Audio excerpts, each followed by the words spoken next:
ببطوله الدوري السنه دي يعني. تمام. امبارح قلت تصريح وعايز تفسير منك.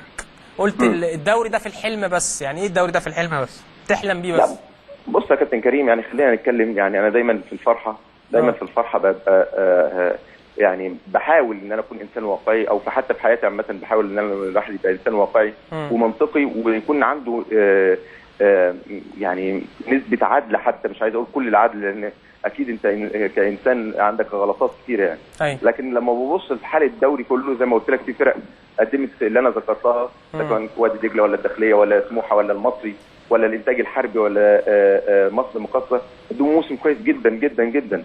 قدراتهم العدديه في اللعيبه. كابتن سيد ما تغيرش الموضوع، دخلتني في انا هكمل لك اهو. ماشي. تمام. قدراتهم العدديه كلاعيبه ممكن ما تبقاش بالنسبه لهم تقدر انها تجيب البطوله ككل، لانها بطوله كبيره قوي، دي ليها مقاومات في الاعداد يعني.